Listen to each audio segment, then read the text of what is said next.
who are the artists who are aware enough of the time to know, maybe not know all the way 100% consciously, but know what the public needs. Maybe it's what they needed. And them. Yeah. Oh my gosh.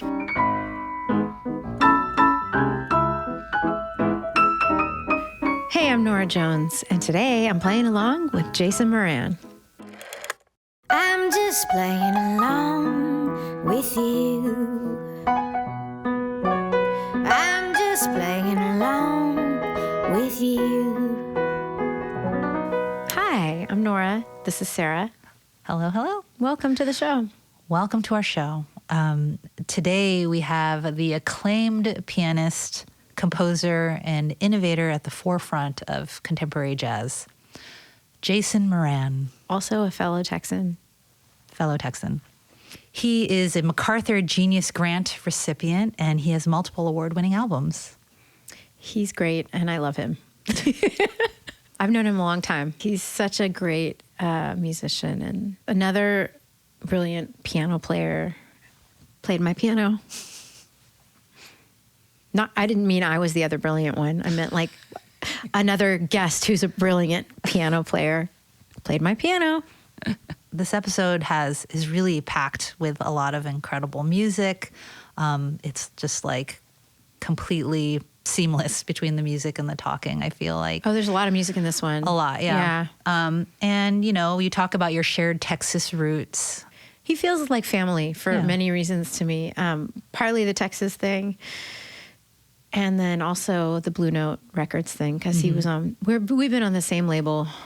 Back in the beginning, we were on the same label, so. Yeah.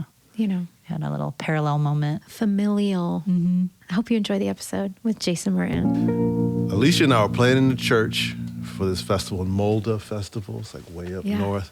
Gorgeous. And then, so they had us kind of waiting in this room, which is like the rectory or whatever. And they had this pump organ in there. And I sat at that thing. And Alicia was like, oh, God. Here we go. And when I got back to New York, I was like, I got to find a pump organ. Yeah. And I found one in Midtown in somebody's storage for like $50. Wow. Was it kind of like that size? It was this size, and it had the ornate cabinet on top too. Uh-huh. But it wasn't, the person who had it put a actual air pump in it, so you just pressed your foot down once and then it blew air into it. Oh, so that they wouldn't have to work the feet? Yeah. That's some lazy. It was quite lazy, but it sure sounded great. And then I sold it to Brooklyn Recording. Oh, cool. So I don't know if I've he probably still has played it.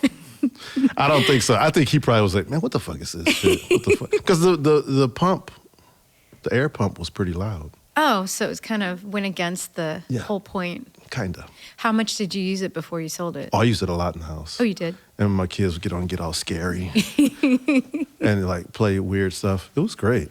Also, it was beautiful. Yeah. Instruments used to be a lot more beautiful than they are now. They're so ornate. And I had this in my kind of dining room for a while. Right. And it really was beautiful.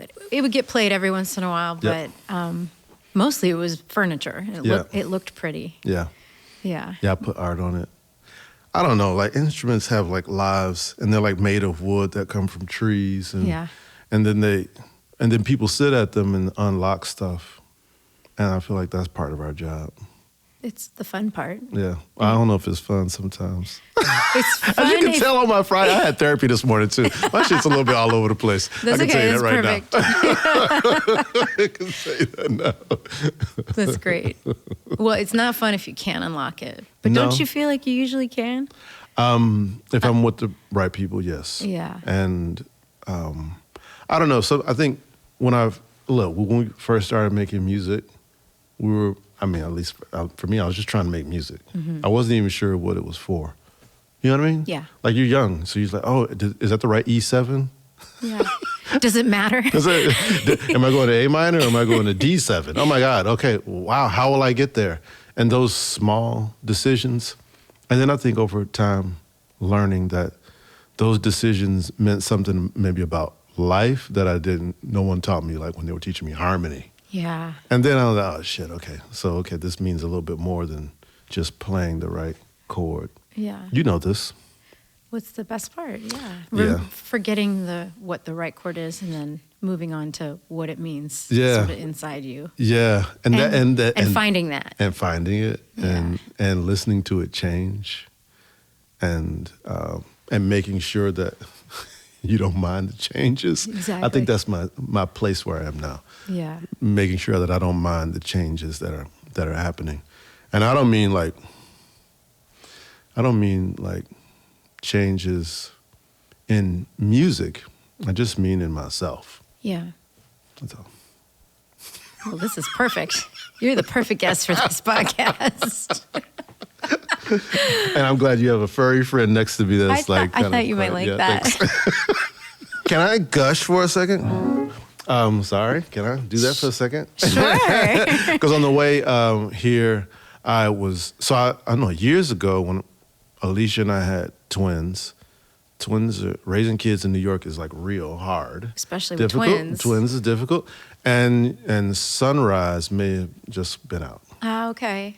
That was like every day for about 2 years. Really? The record start to finish. That's amazing. So this morning I was telling Malcolm, who's now 17, and this 6'3" ballet dancer. Well, that's I said, also I'm going amazing. to see Norah Jones today. I said, we used to listen to her like every day for a couple of years when you were like a baby. And then I played some, and he was like, oh yeah, that sounds like music that I like. I was like, yeah, motherfucker, we put that in you. That's funny. He doesn't probably actually remember it at all. I was like, we placed your taste. What are you talking about? Act like you just came up with this on your own. Anyway, but then I was also re-listening because I think right at that time, like, okay, piano playing is a thing. And then piano playing in groups with a certain kind of energy is a thing. So you figure out a certain kind of way that your muscles move to make music. And then listening to your piano playing. I'm just going to talk about your piano playing. So much during that record. I know it, how much my style changed. That's crazy. You're crazy. No. Any kind of two-handed response to a melody line, it's because I was listening to you for that long. And like Shirley Horn, right? She has a way that she sings and plays, which is about space, but she does like something very kind of abstract with texture, whereas you were like placing these responses, the things Billie Holiday might think, but wasn't playing the piano.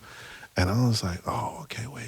So then when I started working with bands that had a certain space in it, especially when working with guitar players, I was like, oh, I'm going to learn how to use space, and I'm going to learn how to respond to phrases by just playing.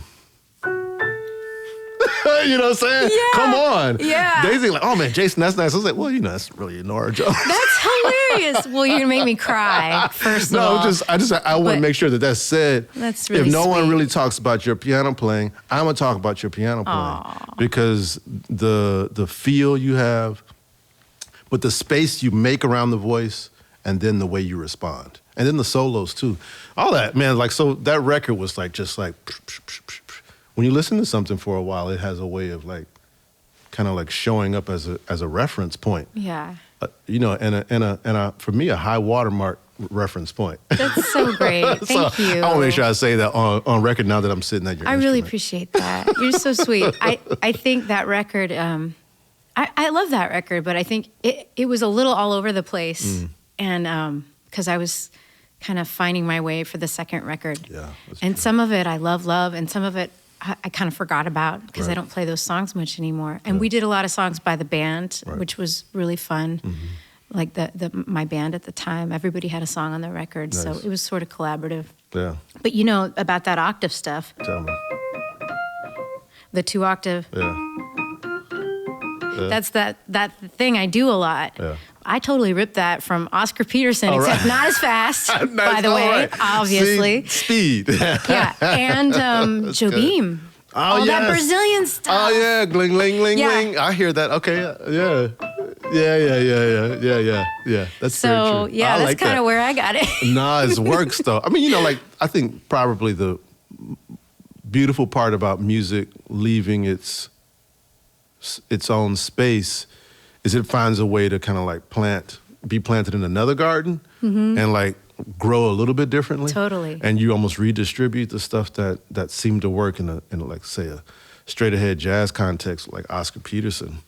But like, You know, I always often think of like those saxophonists like Johnny Hodges and Duke Ellington's band, the way he could bend a note. And then the way, like in Indian classical music, you hear the saxophone, it's like, like you hear pitch as a thing around the world that really can waver. And but I love hearing and understanding that these small things connect to a lot of different places. Yeah, we all know where we kind of get them or we don't. Right. But they've all been around. Yeah. But not the way we do them. Yeah. Slow Oscar Peterson down. I like that. Well, I mean, I could never play as fast as Oscar Peterson, but he did that 2-octave. That's true. Line thing. Oh my God. It's phenomenal. Yeah. Wow. Well, this is so awesome. It's so good to see you. It's been about, I know how long it's been because I remember I have my baby with me and I know how old he is. So it's been almost 11 years since I've seen you. Wow. So it's just really lovely to see you. Yeah, you too. Do you feel like playing a song? Sure. Yeah?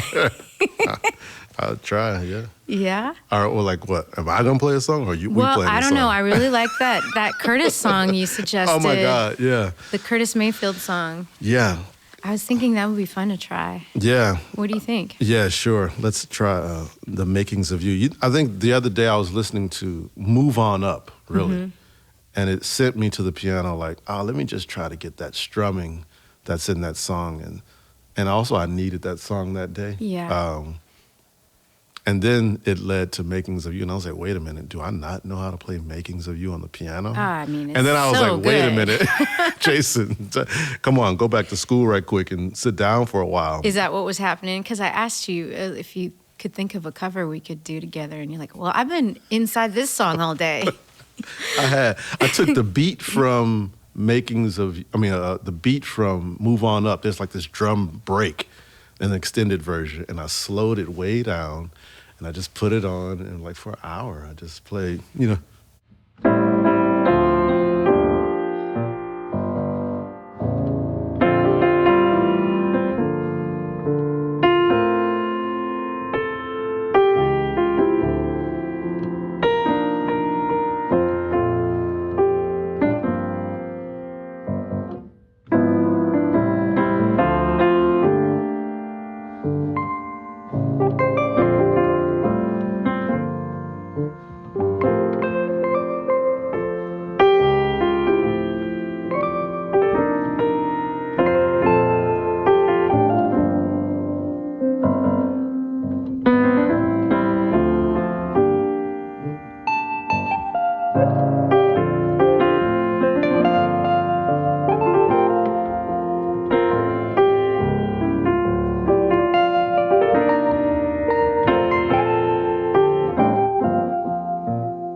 expression of happiness. Boy, you couldn't miss. With a dozen roses, such would astound you. The joy of children laughing around you. These are the makings of you. Is it true? The makings of you.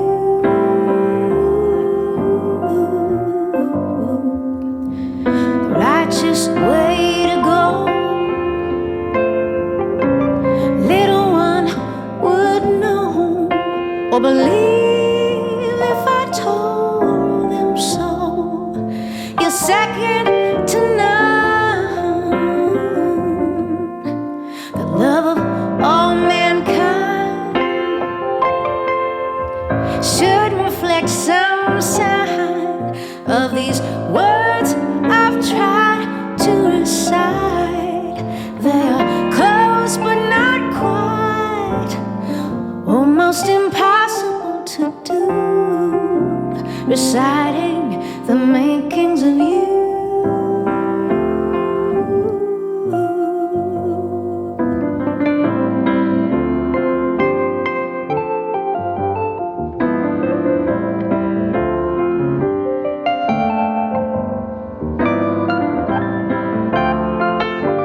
go,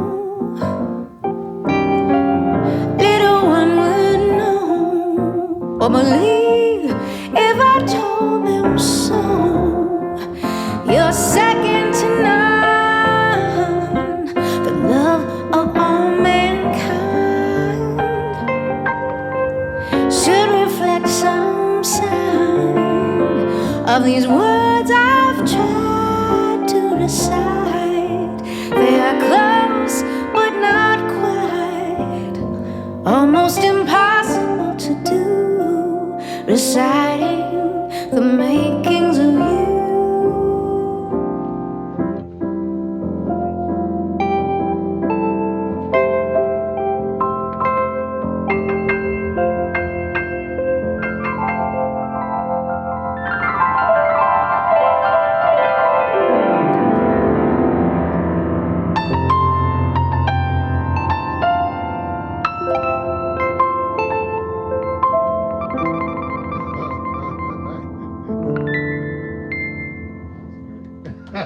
That's great. Oh, that's so pretty. It is pretty. My Yeah. God, it's so pretty. I mean, Curtis Mayfield. I know, he's the best. So, you know, I think about I think specifically about black falsetto. Well, it's so cool that he's singing and I'm not even changing the key and it's still high for me, you know? But I didn't change the key at all and it's great. These people who can do that, you know, Prince or Curtis Mayfield, Marvin Gaye. I think about the instrument too, at the piano, like the way to almost imitate falsetto at the piano. Mm-hmm. Sometimes that's about that thing that we were talking about before, the double octave thing. Yeah. It's a way to kind of like give a sense that the note that you might have in your body has a ghost that lives a little bit higher. Oh, I like that. I've never thought of it that way. So both of these are present at the same time. The double consciousness, you know, like it's like a double thing. So these people like Curtis Mayfield writing these songs that are like so tender also, so fragile. They feel like so good in a time when people are doing some other version of some other thing. There's some other performance that is less fragile, less tender. Yeah. So I think when I heard that just the other day, I was like, oh gosh. So I'm glad you asked. I was like, oh, come on, can we try that? It's so pretty. It's just such a deep song and it's also, it's easier to receive something so beautiful and deep if it's fragile, I think, you know, sometimes. Yeah, sometimes. Yeah. I mean, but we moved to New York. I don't know why we live here sometimes. We moved here. Alvin was wondering how you felt about being in Brooklyn all these years. Yeah. Yeah, I feel kind of stuck here. Like, I can't get out of it. I mean, we're both from Texas. Yeah. Right? You're from Houston. From Houston. Okay, Arts Magnet. Come on, HSPVA. Yeah. You had Glasper on here. Yeah. No, we know all these people. Yeah, this is, but also, like, when I was in high school, Booker T was our battle school. No, I know. But I never got that because I feel like I just met so many people from the And vice Houston versa. school. And I never felt competitive with any of them because I wasn't like you and Robert and, Sean Martin and everybody. You guys were a little more on the same plane. I was kind of like down here doing my little, you were like, still learning just chords. I was like, I can sing though. I can't play fast, but I can sing. Oh, gosh. Yeah, I was just in Houston last week, and I have been spending the full year, it's a year now, playing mostly Ellington concerts. Really? In celebration of his 125th birthday. Oh, is that what it is? Okay. So I've just been all around the world playing these Ellington shows. That sounds really fun. Yes, and really challenging and really good for me because as a pianist, he is not to be messed with. No. Just as a pianist, okay, then we want to get into his songs. Okay, wow. And then you want to get into what his songs could mean. Oh, like you keep sifting through the layers. There's so many layers, yeah. But I played this concert last week with the high school big band. Like I was like, I want to play a full show with you all. From the school? From the school. And That's so special. It felt good, and these kids were taking risks that I was like, okay, the pros don't do that. Really? I mean, maybe it's because they're kids, or yeah. But I felt like they had a kind of recklessness with the music that I was really appreciative of. And also I felt like, that's kind of what the school wants to make. Mm-hmm. Is like some restless students who want to wrestle with music or wrestle with dance, or wrestle with theater, or wrestle with art. And my gosh, we're going to need their sensibility. Yes.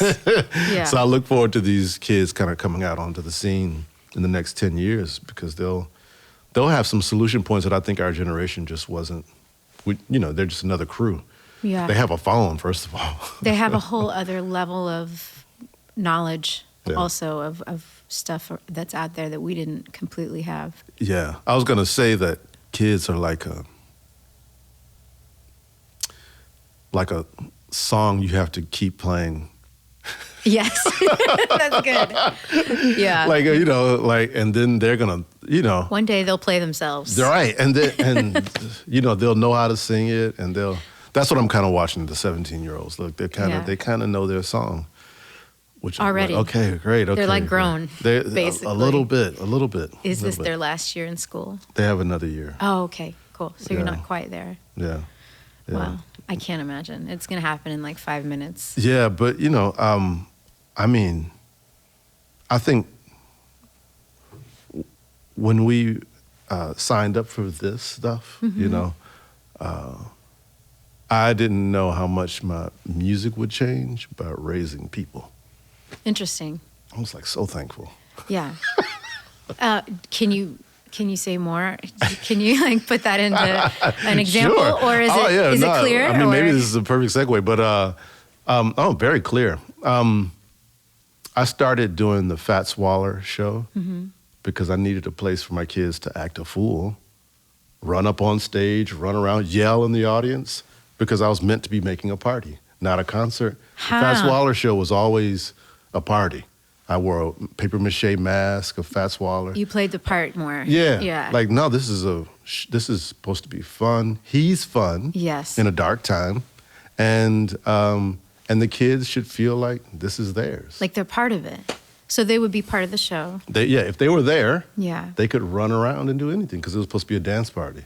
So like that's so like fun. I mean, and I would test songs on them. I'd be in the house like trying to figure out like this song Fats Waller has called Yacht Club Swing, and I was like trying to play it, and then Malcolm, who's the dancer now, but he would start dancing, and he was like, come on, daddy. And I was like, oh, I hear that. Yeah. So they were ground zero for like, is this good? Yes. That's what I mean. I know what you mean. They were like quality control. That's cool. Could it affect them? Could it affect the kids? Or does it go completely over their head and they don't care about it? You know what, though? But, I mean, look, kids who grow up with parents who do a lot of their work at home, they absorb so much of it. Yeah. They don't even think, like, Alicia warming up, doing lip trills and, loud operatic singing at all times of the day and night. You're used to that sound. You're not, I mean, they had that in the womb. That's true. So they don't think of it as like, Dad's doing weird music. At least not to me. Maybe they think that, but maybe they don't tell me. But mine tell me when they don't like it. They're very clear. There was one show, I guess, when I was playing at the old Stone that John Zorn used to have in the Lower East Side, and was playing with this drummer and bass player. And the boys were there. They were sitting on the floor right in front of the band. We were like thrashing. Then there came a bass solo, and then Jonas just went, shh, to the bassist. Shh, shh, shh, shh, shh. I was like, okay. It's not cool. But yeah. Also, like, I don't know, sometimes the kids read is, I mean, it hurts sometimes. It hurts, but you don't need that many bass solos, let's be honest. Anyway, but yeah, no, I also really appreciate the young minds, because they aren't like beholden to the same things that we think are important. Yeah. Not at all. Yeah, that's the best. Yeah. Oh, yeah, it's something. I don't know. Yeah. So anyway, that's what I was going to say. Oh, you want to try Fats Waller? Yeah, I think we should. Why not? Yeah, that sounds. I'm sorry I missed that show. You ever do it again? I have to do it again. Yeah. Who are the artists who are aware enough of the time to know, maybe not know all the way 100% consciously, but know what the public needs? Maybe it's what they needed. And them. Yeah. Oh my gosh. And he died young. Yeah. And younger. But exactly. He's gotta share the stuff, the feeling of the people, his own inner battle, his drinking battle that took him out in the end. And, you know, when he passed away, he was cremated and his ashes were spread across Harlem. Wow. in an airplane or a helicopter. Yeah. Wow. Yeah. I mean, Fats Waller is of Harlem. The reason I live in Harlem is because so I could still have some of his dust. That's amazing. I never thought of all that. these people. I live in Harlem because of that piano history that's up there. Yeah. Duke Ellington and Mary Lou Williams and Fats Waller. You know, like all these people that would be on the block. James P. Johnson, Willie Lyon Smith. Like these people who I think like impact how the piano is played. And then, you know, but they lived in a neighborhood and they traded songs and the windows were open. Windows were open. You can hear the piano. Yeah. That's my favorite sound when you catch it. Yeah, that's so rare, though. It's almost never anymore. Yeah, oh my God, you bring that up. Right? Maybe I can't wait till spring. I'm gonna open my window. Yeah. It'll have to play battle for the neighborhood. Yeah. I gotta battle the dumpster in the back. Yeah, exactly. Yeah. Play for the garbage man. Get up early and do it.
Talk with all by myself, no one to walk with, but I'm happy on the shelf. Ain't misbehaving, I'm saving my love for you, for you. I know for certain the one I love, I'm through with flirting. It's just you I'm thinking of. Ain't misbehaving, I'm saving my love for you, for you, for you, for you, for you, for you.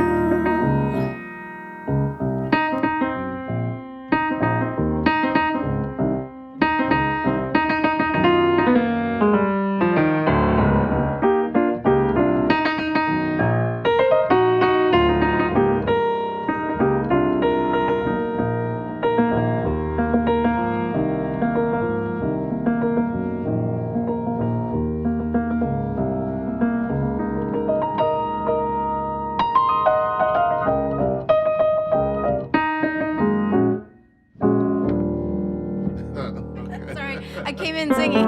I like that. I meant I was going to sing, but not play. Oh, okay, right. Yeah. Come on. Isn't that why I keep reminding myself and the students that I work with, that's why you play this kind of music? Why? Meaning like that things can happen that you haven't planned for. Yeah.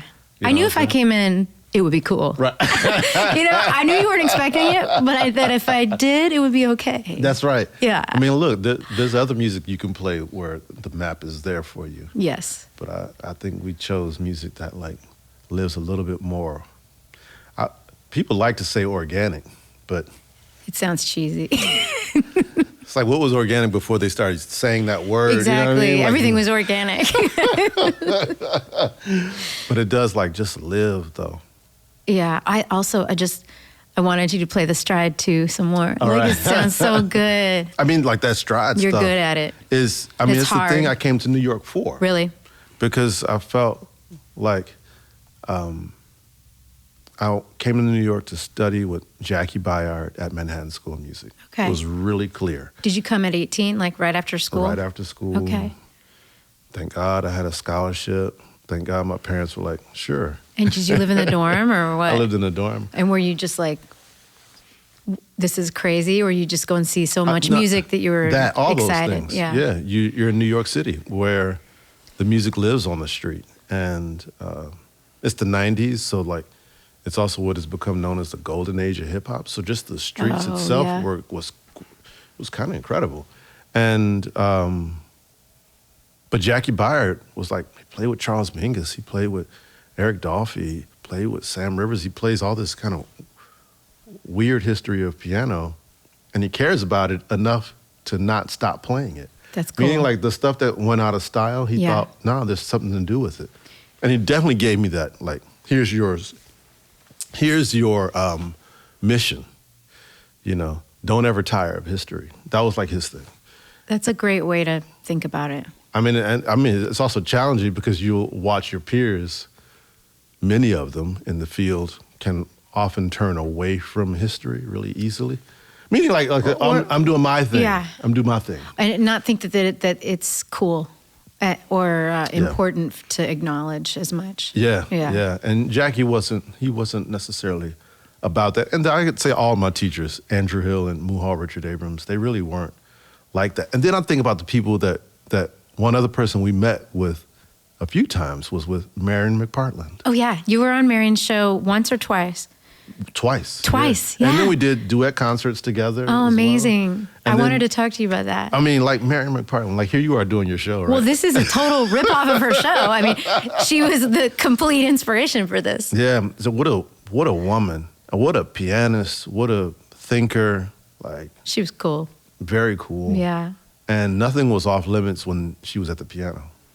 I know. It was beautiful. I'm so glad you had that too. Yeah. And I remember, I think one time there was a birthday party for her at Birdland, and you all played. Oh, yeah. duo. We were all there. Yeah. What did you play? You played the near? No. I don't remember. Okay. So it's going to come to me. No, at some I don't point. remember what I did on that. I did her show twice, though. Once in the studio and then once in front of an audience. Right. Yeah. Yeah. The people. So they're like people like that, right? Yeah. Like Marion McPartland, who sits out here and talks to musicians she knows, some musicians she doesn't know, and she wants to get to know them better. It's just so cool what she did. For a long time, too. Yeah. And then like that, and then they pass, right? And, Yeah. Right. So then, I know, and she's gone. But actually, it makes me think of this moment I had with her, which, I came up singing standards, and I don't think I thought about the lyrics yet because I was too young to really understand what I was singing about, Right. And she was talking about For All We Know, that song. Oh, wow, yes. When her husband Jimmy died, someone wrote her a card, and on the card just said, "We come and go like a ripple on a stream," which is a lyric from that song. Wow. And it just floored me. Wow. And it made me realize, oh yeah, these aren't just these old standards. Right. These are just deep, beautiful poetry. And at the time when she was young, they were new. Yeah. And that's true. it just made me think about them differently. And it was a moment. Yeah, about when people, maybe that's what I kind of was saying about Curtis Mayfield, like when we need a song. Yeah, we need it. Like, and whose songs get pushed up, like whether, dare I say it, whether it's the algorithm or not, Yeah. but People respond to it. Yeah. If like they're going to which ones respond get to it. pushed up into our consciousness that then we hear it again. And we almost hear it anew. Yeah. Which are great songs can stand that listen over and over again. Yeah. That's beautiful. the conversation between generations, Yeah. right, is really important to have. And it's You know, kind of like- it's kind of rare. Yeah, like, okay, you're right. Like, I'm like, right. So when we came up to New York and you met an older musician, then you have to really get humble, one, to listen, because you know that, well, they know other stuff. And that was my thing with Jackie. Was like, he knows stuff that, I don't know, none of the piano players out here on the scene talk about. And I also know that he's in his mid-70s now. So this is not going to be here forever. Yeah, take advantage. And that intergenerational conversation is, wow, I think for art making is so necessary, you know? Yeah, it is. And so Marion was like, come on, you little youngster, what you got? Yeah, I know. That's what it felt like. That's how I felt. We were probably not far from the same age. I was probably 22 or 23 when I went on her show, and I was nervous. Yeah. I also grew up listening to her. Right. Yeah. Right. And then and then when they serve like that role of like somebody you can rely on, reliably gives you information. Yeah. And not only just music information, but like contextual information about another artist. That, Yeah. whew, those people, they did a lot of work. I know. You know, a lot of really great work. And every once in a while when her birthday comes up, I'm recharged with how important a person she was and the legacy of spreading kind of art making to a wider public. You know? Yeah. Yeah. It's special. Yeah. The demystifier. Yeah. The great demystifier. Good old Marion McParland. That show. Another song I really loved is that For James song that you suggested. Yeah. That's another. I feel like you have I think I'm really into the same thing, the sort of cyclical songs that don't really have an ending and they just kind of keep going and you just want them to keep You going. want them to I keep think that going. Curtis song had a little bit of that That's too. true. Yes, right? it does. You're the right. The cycle. You're right. The chord cycle leads itself back into itself That's right. instead of Yeah. having an ending and then a restart. Yeah, exactly. Yeah. I love songs like that. Yeah, there's, I don't know, the songs that are infinite. I don't know, For James is written for this guy, James Reese Europe, who was this incredible composer at the turn of the 20th century. And he's a black composer here in New York, really kind of revolutionizing music. Like moving out of vaudeville, what black performers are having to do on stage and starting to say like, there's something else that we can say on stage. And so he has this, like what they term as the first big jazz concert at Carnegie Hall in like 1910 or 1911. Really? There's 165 people on stage with him. That's insane. It is. And so when World War I happens, he joins the war because he wants to fight for America. And when they find out that he's joined, they say, oh, wait, but you're famous, so why don't you lead a band? Wow. He says, I think the equivalent was like $300,000.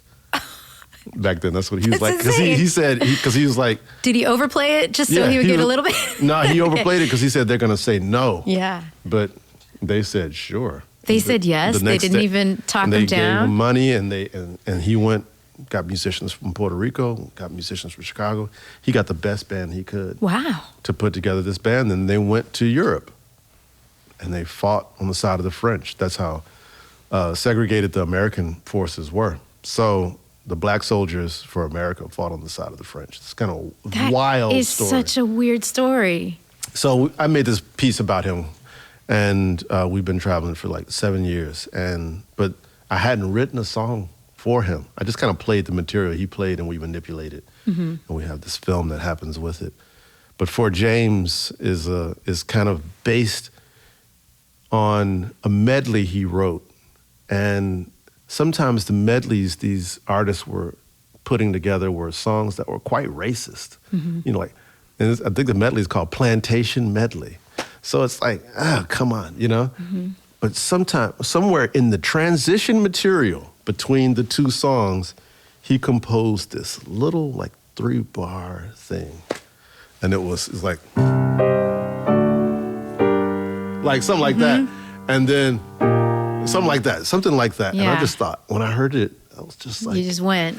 I was like, I got to get to a piano. Yeah, that's great. I got to get to a piano and hear what I think happens with that. And then what he imagines for, it's what big bands become. What he's imagining, the band he takes to Europe in this military band becomes big band sound. Yeah.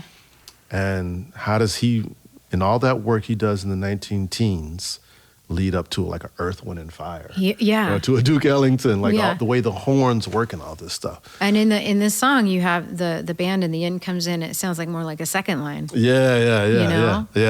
And so, I've been trying to, it's like my sing-along moment at the end of the show. Oh, I love it. I love when you start singing it. I am not a singer, but it's also vocalized. It's cool. It wants lyrics. I almost wrote some, but then I was like, I don't really know enough about James, so I wanted to ask you about him. I hear that. But I hear that, Norah. what if I sat next to you? Come on. Would that be cool? Yes. All right.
Go over and over. I didn't expect you to go back down. Yeah, you're right. Yeah, it goes back. Yeah, it goes back down. Okay. And one day I'll get that kind of like that songwriting thing together that says, "Oh no, it keeps like no it goes up." Don't you ever? No. When the sort of second line style New Orleans-y vibe comes in at the end of that, it's really. I just started dancing. Yeah, and those are like kids. Those are college kids. There's a woman named Stephanie Neal who started an organization called the 369 Experience. So it's built to teach that music to HBCU kids and all those bands. So she sources like 60 kids. And so I went and met with them in D.C. And then I taught them this song by ear. Yeah, the marching band. They started like coming up with stuff. The drummer was like, hold on, try this. Yeah. And I was like, holy shit. So they got into it like so quick. That's also maybe something else about good. I don't know. I was going to say good music, so fuck that. I'll take that. That's something else about good music, is that the ability for it to get into other people and then them feel like they can add something to it versus like, I can't do anything with this except sing it. Yeah. But they wanted to like add all this stuff to it. So that experience is captured at the end of that record. It's like, I was literally just talking to them about this man, this music, this song. And then I say, and the person who taught me about this man is Randy Weston. You know, like, like I'm like, nah, like, let me make sure that I came to Brooklyn to sit at Randy Weston's house. And he was the one who, for 3 hours, told me about James Reese Europe. I was like, you got to know about James Reese Europe. You know, like these. So this is that intergenerational conversation that so thankful that I had when I moved to the city because I did need guidance, you know. Yeah. But you can get really lost here. Yeah, which is, you know, why people come. It's true. Meaning like, you know, like, I think in therapy I was loving that when you move to New York, you can, like, you're sure that people saying, ain't nobody worried about you. You know, like, you can kind of disappear. Especially the older you get, I've noticed. Oh my God. Lately, I feel invisible.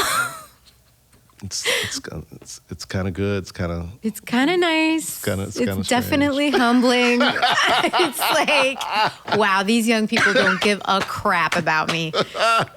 They have no clue. That's and good. They don't care. No, it's.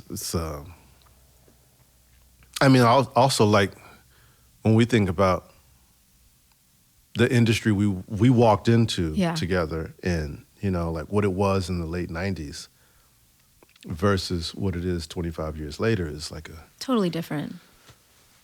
You know, and if we talk about Bruce Lundvall for a moment, just for a second, to just talk about how beautiful a leader he was. He was amazing. Head of Blue Note Records. Yep. Signed me to Blue Note. Signed you. Yeah. What year did you sign to Blue Note? 99, I think. Oh, yeah, before me. Okay. Yeah. And, he was just the best. Yeah. He gave me a notebook once of standards.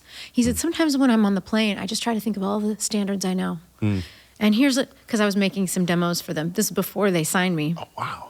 First, they gave me a little money to make more recordings because they weren't sure about me. During Did that you know era. that? No, I didn't know that they weren't sure. I was in the office when the tape came in. Oh, yeah. Really? No way. Yeah. That's crazy. Yeah, but go ahead. Yeah, and he gave me this little notebook full of just like song titles. And I took it on the airplane with me, and I was like, oh, right. My heart. Yeah. Bruce was, I was playing in a saxophonist, Greg Osby's band, and Greg Osby was on Blue Note. And then Greg made a record, and I played on it, and I was still in college. It was like a big deal. And then we played at the Sweet Basil. Sweet Basil was in the Village, and Bruce was there, and he just came up to me in the middle of in the break. Wow. And he just said, "You want to make a record?" This is the first time you met him? It may have been around. Maybe it wasn't the first time. Do you, Bruce, again? Listen, Jason, let me tell you something. You know, like it's kind of like fast like that, and it's full of energy. And he's like, "Yeah, I'm psyched about it." And I was like, I surely wasn't ready to make a record. Yeah. But I was like, how did you turn it? No, you don't turn that down. You go for it. I wasn't either. I wasn't ready to make a record either. And we're dare I say, we're kind of spoiled by a person who kind of can see that much. You know what I'm saying? See our potential. Yeah. And then every record, he was like, what do you want to do? Like every story I'd heard about anybody entering the record industry is you're rarely in charge of what you want to do. Yeah. He said, what do you want to do? Oh, I'll do trio. Okay. What do you want to do?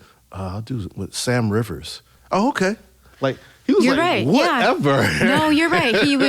We were so lucky. I don't think I even realized it until a few years later. And he was super giving. And I even did a couple records, like when I got more into a different sound, further and further from jazz. He even admitted to me, we used to have these martini lunches. Did you have those with him? Oh my God, yes. Yeah, the martini drunk lunch. See, I didn't drink a martini, but I'd watch him. Well, I did. And I don't know what made me think I could drink with a man in the 70s who's been drinking martinis for... Right, he's big. He's like 6'3". For 60 years, but yeah, big dude. But we would just drink for hours. And he finally admitted to me after a couple martinis, I don't really like this record when you gave it to me. Wow.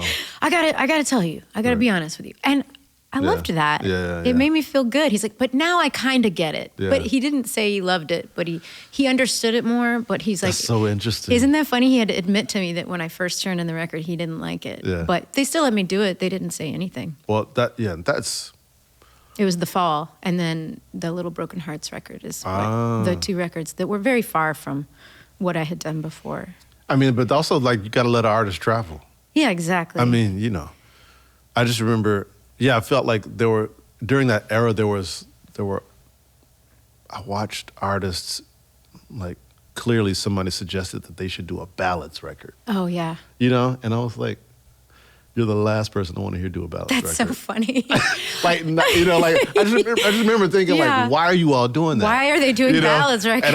And all my teachers and mentors, they were like, yo, Jason, just, you gotta, you gotta, like, don't, have your vision, and so they were very challenging like that. And so I was really like, every record I was going to try to keep turning the toggle. Yeah. And that felt good because then I knew that it wasn't like going to show up in like a straight line, that it would seem like when you talked about Sunrise being a record that felt like, I felt like, oh yes, it's perfect. Yeah, yeah. You know what I mean? Like, not in a bad way, but like, like it shows how much can happen in a band sound, and the kinds of stories and the kinds of songs and forms, and I crave that. And I also, so now there's another generation of musicians coming up, and I'm urging them constantly, like, don't ever lose sight that there has always been an era of artists who are really gonna try to keep pushing forward, and maybe not everything is gonna be understood in the moment. That's right. It takes time sometimes. Yeah, it does take time. Yeah. I mean, you always just have to do what feels good to you. Yeah. Or uncomfortable, but in a good way. Yeah, in a good way. Yeah. Speaking of uncomfortable, but in a good way, I feel like you really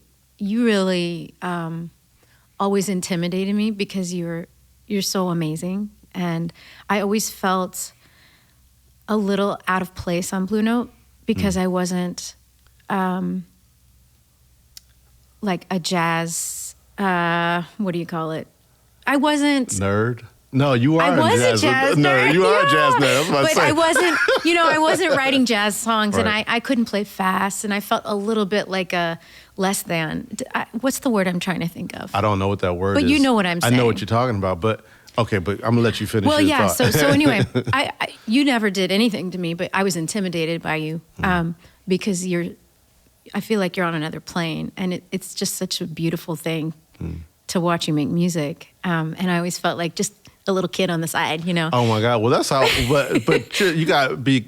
I want to be clear that when I was there and that record came and the demo came in, it was like you felt the office was shifting. It was like, oh shit, right? Because these songs were coming from you, and they were special. Oh, and then when those songs came out, we all were trying to play the songs. That's crazy. No, and whether I came on stage and played it, but I always played it at home, sitting at the piano. That's really right? sweet. Like, so the thing was that I always felt like, oh, and then everybody was like, thank God that she's here. Because what else is making, the record label turn around? Because it's a jazz label. I mean, of course, but like, still, it was I was humbled by you and everyone else on the label. I felt like just like some kind of weird imposter or something. And so here's what you did for me. When we did the Blue Note anniversary concert, and this is about 9 or 10 years ago, you were MDing it, right? Mm-hmm. And you said, Norah, please come and sing a song with me, Brian Blade, who plays drums with me sometimes, often now, but at the time I hadn't played with Brian in like 10 years. Oh, wow. Yeah. It was John Patitucci on bass and Wayne Shorter. Yeah. And I was like, what? Really? You want me? Come on. Me? Hell yeah. And I was like, okay. Thanks, Come on. Jason. I remember that. And I swear, you were so kind to me and cool, and I was really, really nervous. Wow. Of course. I mean, Brian always puts you at ease, but he's so great. Yeah. I knew Brian, but you are so great. Patitucci's so great. And then, but Wayne, I mean. Yeah. Yeah, that's, talk about another plane. So another plane. And then we had such a special time. Yeah. We played like 2 songs, and then you emailed me the next week and you said, hey, I think you should do a record with Wayne. I said that. You said that to me. And you started, so this album I made called Daybreaks, and Wayne came in, he played on 4 songs. Yeah. We couldn't do the whole record, but like. It was so great. Basically, we just recorded for 2 days with me, Brian, and Patitucci, and Wayne. Shorter. It was so great. And I was you just did listening to that. You did that. I was just listening to that. You did that for me. You gave me the boost and the sort of confidence. Oh no, it was you, Nora. and I thank you for that. No, it was an honor. I should have had you play on it, but I selfishly wanted to play piano. Hell yeah, because look, Wayne Shorter, the way Wayne Shorter hears, you can go like that, and then he'll spray the array of all those notes through his saxophone. I know. That's why Herbie loved playing with him. It's because that's how responsive he would be. And he might sum all that sound up into one note. Yeah. Like just I know. Go, and he's such a special person. I think maybe I got very lucky to sub in that quartet's band when Danilo couldn't do it one time in Australia. Oh, wow. So I was all the way on the other side of the earth. And that's when I kind of thought, after playing with them, that was like 2005 or something. And it was not long after that we did that concert. I just thought like, no, Wayne would be into this. You know what I'm saying? Yeah. And I also knew how important you are, especially to the era that we were at the label. It was really important time for me and for our colleagues who were all on the label. We had a special little era. It was an era. It was an era. All the people under Bruce too at that time were so special. Yeah. All the staff at Blue Note. Yeah. They were all my friends. Yeah, you know? It was really cool. So that moment felt like it was a big moment. It's captured in video, thank God. It's so cool. And I've got pictures backstage with McCoy Tyner and Brian, and it was cool, man.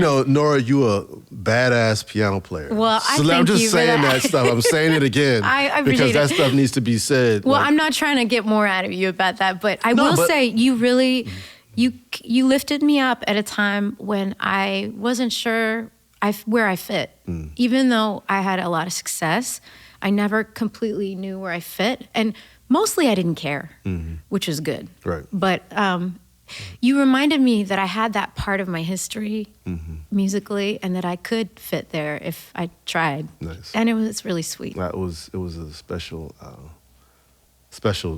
day. Also, it was like at that moment that Bruce was like heading out. Yeah, he wasn't able to be there. Right. But Don he watched was it. coming in. Yeah. There was a lot like right during that time. But also, if I can, just for a second, talk about piano players or singers who play piano or piano players who sing. Oh, yeah. I can't do that, right? So I marvel at people who have a really singular piano style, like you, or like a Nina Simone, a Shirley Horn, who also really know how to distribute vocally at the same time. Yeah. So I don't know, was that always easy for you or? I think in college I had a gig at a restaurant where I played standards Fridays and Saturday nights, and they let me sing when I wanted. So the gig was for a piano player, but I said, can I bring a little tiny amp in and sing like every few songs? Oh, wow. And so that's how I got the muscle memory down, or the coordination to do it. Wow. And that's when I realized I had something special by doing it together. Right. But I think normally when I'm doing like a song and recording, it's always better if I can do it together.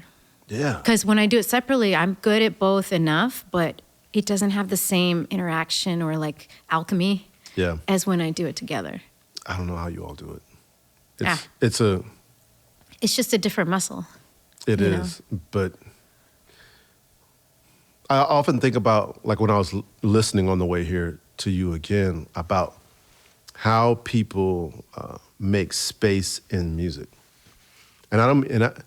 So there's making space for the other musicians who you're working with, but I'm also meaning like, maybe I mean manicuring space, like a lawn, you know, like a Japanese garden. Mm-hmm. You know, that's what I mean. I more mean like that. Like you give enough distance between the bass and the piano and the voice and the drums or whatever else for the things to emerge when they need like the Yeah. right. And, you know. But I think you're thinking of it in a different way. I think for me, I can't do it all at the same time because my brain won't let me. Oh. The sort of coordination thing. So when I'm done with the phrase, I'll respond to it on the piano because I can't do it while I'm singing. Okay. So it's more of a limitation than making space, I think. Wow, okay. It really is. It's so good, though. I also think, I will tell you this is the funniest thing ever. My old boyfriend from that record, Lee Alexander, he said to me once, he said, wow, I can't believe you found a way to do something with your limitations that's so special. It was like a weird, like we realized at the time that I'm good at ballads, Right. but I also can't play fast for shit. Wow. So my limitations sort of pushed me in one direction, Yeah. and I would play and respond to what I'm singing, but I didn't have the chops to do everything else. Right. Does that make sense? No, So it does. It wasn't creating space. It was finding This is places I could fit within my world that I had. So to me, that's how That's special. yeah. It's a what do you call it? Like a coming to grips. Yeah. I don't know if that. I mean, I guess when you are something, then this is what I do. Yeah. And I'm not downplaying it. Like I know that what I have can be special, but it is sort of based on the limitations that I started out with. Well, they are exorbitant. But isn't that funny? They are. I mean, Yeah. okay, yeah. I mean, like, yeah. I mean, like, often when people talk about Nina Simone, of course, we love what she says and how she says it. Yeah. And then if I get selfish about it, let's just talk about the piano playing for a minute. Oh, yeah. My goodness, like she's virtuoso. And, Yeah. and and the sheer steadiness of the attack of her hand at the piano, it is so not gun shy. Well, and it's also multifaceted. She did all that she had that classical background and she did all that stuff. But then on some of those soul recordings where she's just playing, and it's kind of like Aretha. Like, Yes, I'm like, yes, who, like I'm like, who Aretha. played piano on that Aretha stuff? It's my favorite Aretha. piano player. Oh, it's Aretha. No duh. Aretha. Yeah, right? Aretha. Yeah. And then there's Aretha. And then there's Aretha And then there's or Ray Aretha. Charles. Or Ray And- Charles. and Yeah, like- that's true. Nat And they King know where Cole, to put yeah. it. They just know where to put it. And And I think, maybe that's what I'm also responding to is often, like during that time when we were on Blue Note, I was working with Cassandra Wilson as well. one of my favorites. Right? And I Yeah. felt like, okay, at the beginning of my career, I was like, I play with a lot of vocalists, but when I work with Cassandra, I feel like, oh shit, Jason, you're not prepared for this. You can make it through the gig, but you're not prepared. Why? And so Because first of she's so all, deep and yeah, and kind then of she was doing all ethereal. this blues stuff, Yeah. and like I didn't quite know the blues stuff. Okay. And I just didn't. And so some years went by. She always stayed close friend. And I said, Cassandra, I think I'm ready to play. So then we did another record on Blue Note. great. I think it's Tenderly or something like that. Or Loverly is the name of the record. And then I felt better about it, you Yeah. know? And then even when I listened back to that, I was like, oh, Jason, but damn. Because I think there's a way when Pianist is working with a vocalist, there's like a way that we want to support and engage, but also like make sure we're giving space, you know, and not feel like we're showing you what notes to play, you know, Yeah. kind of yell at piano players for doing that shit. So Yeah, don't double the melody Please if I'm don't. going to sing it. Come on Wait, now. say I it- got this. say it- say it. Exactly. Do not double the melody if I'm going to sing it. okay. Yeah. Okay, please send me just you saying that. I'm not going to send that to so many people We're I just know. going to slice it out for you. That's what I think. Yeah, but you didn't know that at first. No, I did know that. You already knew I that. wouldn't do that. Yeah. But it was just like, what you're saying is like, nah, you have to, you're when one person is making both of those things, then there's an inherent space you make. Yeah. So when I think of like Shirley Horn as the great vocal accompanist, it's Shirley Horn singing too. Yeah. Yeah, it's true. Then, so she knows where she's going. Yes. Well, and I often double the melody when I'm singing. I was listening to you do that earlier today, just now. But you know where you're But I know where phrasing. I'm going. Yeah. But I think I would probably not be the best accompanist for another singer. Wow. For that reason. Because I like doubling the melody Right. when I'm singing. That's deep. Yeah. I like that. But yeah, so that's why I also like talking about how the piano and the voice, and then centuries of that, like Schumann and Brahms and like how far we want to go back, piano and voices as a relationship. You learn a lot of spacing things in it. Brahms, the way Brahms spaces that as an E minor chord, you know what I mean? Like that is like a it's pretty just like voicing, very like he's given like a lot of space, not a like, triad, yeah. but spread. It's spread, Like sort right? of a drop two. Yeah. Yeah. So then in that you allow more overtones to ring. This all this subtlety that they place there that I keep trying to get to when I'm working with people. And Cassandra has been a person I go back to every 7 years. We like meet up. Like, okay, let me try again. I'm sure you always have it. You're just hard on yourself. I am hard on myself. But it's okay to keep learning and That's right. keep rolling, and keep changing. The thing she did the last time we played is she performs at 4:32. Oh, really? So I've been thinking more about that lately. So you have to have the piano tuned. I had Steinway tune the piano. And you're doing local pianos. And I had them. We had one in New York, and then I had them detune a D in New York. And bring how did down it to DC. do? How did the piano do? Amazing. It sounded like another world. So normal is 440? 440, yeah. But it used to be 432. It used to be 432. Okay, so can you explain the history of music to me? No, definitely not. How did we arrive at that? Because this is like, okay, music is in us, singing is a ancient thing, but piano is not. Yeah. Instruments are not. I mean, they are and they aren't. Do you know how we arrived at 432? You know what? That's your next podcast. Who am I going to get in here to tell me about that? Gonna get Cassandra Wilson to come and talk maybe about she it. can tell me. And so then when you move up to 440, do you know when that happened? That's like I want to say 30s, 40s. You know who I bet knows this is Matt, my engineer. He's like, actually. So not until the 30s or 40s did it move up. Yeah. So any early recordings, well, they were pretty out of tune. Yeah, But, see, exactly, right? That's the thing. And so like it was the first gig we did was myself, Marvin Sewell, and Cassandra. And he's used to tuning the guitar right, so down. he tuned it down, Yeah. and right, and it's just like I gotta say, the songs just Wow. they just felt more open. And if you do like cymatics, like on 440, it's very static, meaning like, cymatics, like I don't know what that is. Cymatics is like if you take a pitch and then you play that pitch 440, like then the way that affects water, like it'll show up as a shape. Okay. All the pitches show up as a shape in water. Water is affected by the sound. Wow. So it's a very static shape. But when you do 432, an A at 432, the thing moves around like crazy. Yeah. And so anytime we talk about like the body is made of water, it's mostly water when we're playing music. And We're feeling it in a different way. It's doing a lot. Sometimes people talk about it in the backbone, but it's really just all your cellular makeup that's like totally being affected by it. So 432 felt like the songs just felt like they had more room to breathe. It helped me slow down a little bit more. Wow. You played differently. It was great. It was really great. That is cool. I want to mess with that. Why did I start talking about 432? Because Cassandra. Oh, because of Cassandra. Yeah. Yeah. So these people like Cassandra, like comping and those kinds of things I learned from working with vocalists, Michelle Ndegeocello, or I love her. who I'm married to, Alicia. Like the way the piano works with these voices is, really a thing I keep wanting to experiment with because it always helps me grow. That's cool.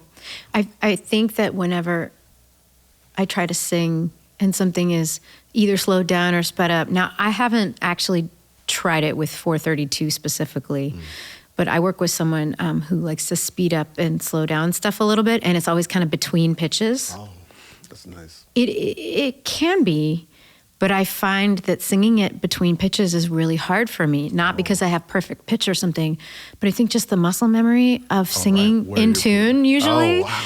It's just, That's true. I mean, I can do it. It's just, it's hard. It's hard for me to get a vocal take Interesting. when it's sort of between the Right. pitches. And I wouldn't think it would be, but I guess it's just memory, a muscle memory thing, you know? Wow. So I don't know. It's kind of funny. Wow. I want to try it at 432 now and see. You could say one of your pianos. Is probably, Yeah, one of my it's probably close to multiples. 432. One of my pianos. That's a good idea. Well, do you feel like trying that Duke Ellington song? Oh, sure.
so pretty. I thought of Marion in the middle of that. Oh, yeah. Right. Yeah. Very much Marion kind of vibes. That was very Marion. Wow. Oh, that's so pretty. Yeah. I mean, Duke Ellington, Yeah. The artist. the artist, you know, like, you know, when we were talking about singer piano players, like, he didn't really sing. He didn't, but he kind of did, right? That's true. Like, he was vocal Yeah. in a way that was cool. Yeah, that's true. Yeah. And then, I mean, thank God he had Billy Strayhorn. oh my God, I was just thinking about that. Just the gravity of the lyrics, Yeah. that he actually found someone who matched the height of his music. Yes, that's you know? right. And they like would travel the world together. Often have been saying, because I've been spending a year like playing the music and talking about it. Yeah. It's like also the other reason they need each other is no one person can see everything. So when you come back to the page to write a song together, the other person can write the thing that you didn't see, you know? Which is you have to be open to that, though. Yes. Not everybody's open to that. Yeah. I don't know if I'm open to that. Yeah. I mean, my goodness, like it's a lot of sharing going on. Yeah. In that with those two. There's a documentary with Ellington where they happen to be filming when Strayhorn passes. Oh, so really? There's footage of Ellington in the funeral Wow. of Strayhorn sitting in a pew. Like, you know, I don't know if this is just editing, but watching Ellington sitting at the funeral of his partner, basically, you Yeah. know, like, what am I going to do now that my partner is not here, who I write all these songs with? That's heavy. I should watch that. It's beautiful. I mean, that's the other thing about Ellington is that he's well documented. Meaning, like, he arrives at a time, technology you're right. is there for him to make these long records. Film is there, cameras are there. And then he lived a long life. And he had a long life, Yeah. right? So then we have all these images and incredible interviews, and he didn't mind the camera. Yeah. either. He embraced it. Yeah, That's cool. yeah. So I love that when you were singing that song on that record, I was like, oh yeah, that's right, Fluoret, African. Yeah. It's such a good one. And I've that album Money Jungle with yeah. Max Roach and Charles Mingus.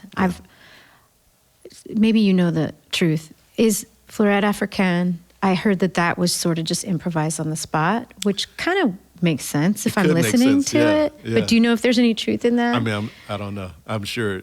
I don't know. Actually, I don't know. Like the whole song was improvised. So, yeah. I mean, but I don't know.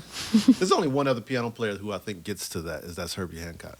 Yeah. Meaning like the inventive nature of their piano playing.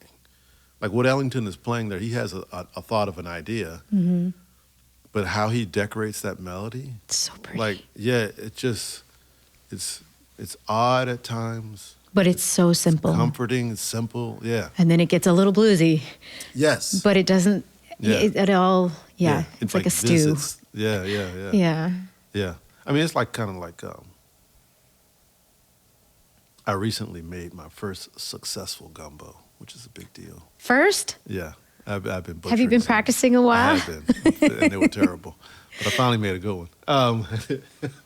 But when you're cooking and they ask you to kind of like get the bottom of the pot, Yeah, the scrape up the bits. Right. Yeah. like I feel like Ellington is always kind of like making sure that there's something that has kind of like crusted over, you know, Yeah. something that's a little burnt in there. He just And then he picks it up. Yeah, he uses tension in a way and doesn't mind creating with it to make more, you know? And Yeah. using his band to do that too. He's Yeah. special at that. That's so great. And so you're doing that show still? Yeah, my last one is next week at the Apollo. Oh, that's right. Solo. So it's kind of like it's been a year and And it was for his 125th birthday. yeah. And how old was he when he died? Oh my gosh, let's see if he was born in 1899. I think died in the late 70s, so Yeah. he wasn't 80, you know, but he was getting But he was old. mid-70s. He probably lived a hard life. I mean, look, he sure smiles a lot through it. He sure did, man. That smile. I think that's something that, like, right, when we think about people like that, Yeah. like, who put on that show enough, you know. Yeah. But I think the other thing was, I think about him using a big band, a thing that goes out of style, and he's like somehow doesn't tire, like keeping that. I'm not even a huge big band person. Me either. I'm really not. And but I can't get enough of Ellington big band. Yeah. It's always weird enough. Yes. And just like it's just and that band doesn't I mean, of course I could think about great soloists in that band, but I feel like sometimes the soloists aren't solos really. Yeah. Like they really do feel composed. Yeah. And like a part. Yeah. Or like a character. Yes. Yeah. And these musicians are people that he felt closely about and wrote specifically for. That's special. That's special. I wanted to talk about your Mass Mocha show a little. All right. That's really cool. So I didn't know you were an artist. I mean, it doesn't surprise me at all. Visual artist, that is. Yeah, I think for the past I don't know, since 2005, I've been collaborating with visual artists. Okay. As much as I would collaborate with great musicians, I felt like visual artists were asking me questions that musicians weren't. Isn't that funny? I was like, thank God. Yeah. You're going to help change me. Yeah. And two artists in particular, Joan Jonas and Adrian Piper, these women kind of arrive. I say simply that they arrive at the moment my mother passes. So these are two incredible women, conceptual artists, performance artists, and they don't play around either. And there's a record I did on Blue Note called Artists in Residence, and it has their work on it. And then over the years, it then introduced me to a lot of other artists who I was kind of fans of, who needed something for a video, they needed something for a performance, they needed something, This is why you live in New York City, by the way. I'm just That's true. Say. That's very true. Going back to that, true. that is the benefit. That's true. That's true. The community can be quite small to a degree. And so it just kind of kept. And then I felt like these artists knew as much about music as I did. And I thought I was a specialist. And so the questions like a painter would be asking me about Thelonious Monk, they wanted to know something else that would help their painting. Yeah. It wasn't like they were trying to get a B flat chord down. They were like, there's something about repeating a song. Why do you repeat a song? Why do you repeat a melody? Why do you keep going? Yes, right? Like all these kinds of things that's like, I would have never thought to ask that. No, exactly. Because it feels good. Yeah. And they're like, there's something in that. Mm-hmm. And so then they make a work about it. So over the years, kind of working with these artists, then kind of developed a practice from watching a lot of them to help say, well, what, in relationship to music, like Miles Davis was a painter, Duke Ellington got accepted to Pratt, but didn't go. Really? Yeah. I didn't know that. He was an art student. Like, there's always been that a makes relationship. Sense, though. Yeah. And so I started trying to figure out what are the traces that we leave as pianists at the piano. But then I also started really thinking about the places that musicians perform at. Like when I got to New York, I still love going to clubs and hearing bands play in basements. But then after those clubs shut down, then we sometimes think about the bands who played there in the bootleg recording. Mm-hmm. But I want to think about the place. Yeah. What happened to the place? What is it about the architecture of the place that also informs the music? It was also a part of that thing that was happening. Yeah. Yeah. And it was a necessary place for an audience to come in to find something too. So there's something about gatherings that would happen in these clubs. And so I started remaking the stages from clubs that are no longer here.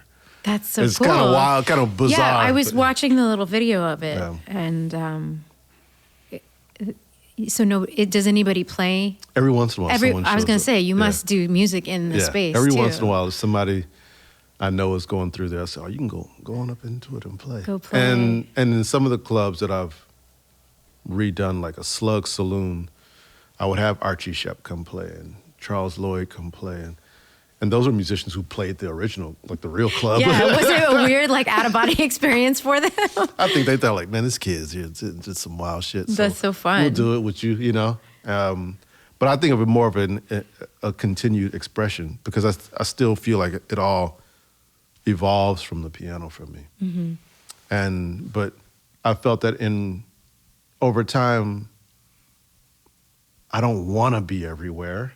Yeah. Meaning like travel on the road and always play all the shows. So how do you channel it? How can I exist somewhere and not be there? Podcast, baby. That's It's what you got to do, man. It's your next endeavor. I'm visiting yours. But that's really cool. I want to see it because it looked beautiful, and it's up till January. Yeah, yeah. It's been up. Yeah, it's been up for like a couple of years. So it has. Okay. It's kind of. I mean, also it's the largest contemporary art museum in America. Like it's incredible space up there. I've actually never been. Oh, it's also a long ass drive. Yeah, but I've heard it's amazing. It's like on my list every summer to take the kids, and then I forget. It is really beautiful. Yeah. But there's just something about, kind of making sound and music not in concert spaces. Yeah. I'm sure you've been asked to play all kinds of places. I don't know. Yeah, you're not going to think about it now. But then you're going, oh, yeah, remember that time we were out there? Well, I love the idea of like a house concert or, an interesting space. It is a whole other thing. Yeah. Yeah. And so sometimes like thinking about the way music fits into these spaces. And for me, watching also, a lot of worlds siphon ideas from the jazz world. So they extract the resources from a jazz world, which is a lot of struggle, Yeah. And they move them over into fashion or into film or, they siphon it out and reap all this, I don't know, let's just say economy, right, for lack of a better term. But the musicians who are making this, like what? Like how do we kind of like start honoring what they did? The Mellon Foundation recently gave this very large grant to musicians who are older in their lives, who have done a lot of this great work and who have not received that's great. these big awards. And there's just something that has to come back to these people and to the community. And how do you kind of bring awareness to it? So this thing about jazz clubs, for me, revolution started in these clubs. Yeah. Spaces. Small spaces, you know what I mean? Mm-hmm. People coming into a room, whispering shit to one another in between songs, So there's a lot of brilliant minds that depend on that kind of music. And, we're not, the industry, the music itself is not looking for the limelight because it already had that a long time ago. But I do think that, my gosh, as the country continues to age, this country specifically, then where do we keep some space to make that kind of music, to honor the musicians that did it, to honor the places that gather people together to do it, and to know that it doesn't take it takes all kinds of megaphones to start revolutions. It can be small. It can be small. Yeah. People are focused online. Yeah. But it can still be in a small place. Indeed. Together in real IRL. Sorry. IRL, thank you. Well, that's beautiful. What did I learn today? IKTR. IKTR. I know that's right. I know that's right. From your kids. I was like, no. I was like, IKTR. what does that mean? Oh, yeah, right. Yeah, sure. IPB. I play ballads. That sounded like a disease or something. I have IPB. That's good. Well, do you want to take us out on a song? Sure. Would you play a song for me? And I won't play or sing at all on this one. I would love to hear. Really, you can play anything you want. Yeah. But I was thinking Reanimation, or anything. No, I'll play Reanimation just because it'll make me sweat a little bit. It's great. I'm going to play a short version. Yeah, do whatever you want. Thank you so much. But this is, it's a pleasure to be here and talk stuff. Oh, it's so great. Can we just hang out again sooner than 10 years? Yes. And I want to hang out with Alicia too. Oh my God. Yeah. All right, here is Reanimation. This is written for one of the artists, Joan Jonas. Okay. This is a song for her.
That was awesome. Thank you. I like how it melted. My shoulders just went down and I just started melting with it. Mine too.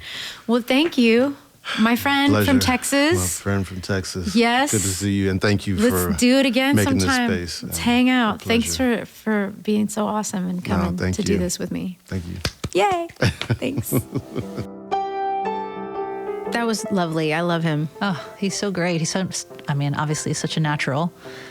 If you want to know what songs we did in this episode, the first one was The Makings of You. That was a Curtis Mayfield song from his album Curtis, released in 1970.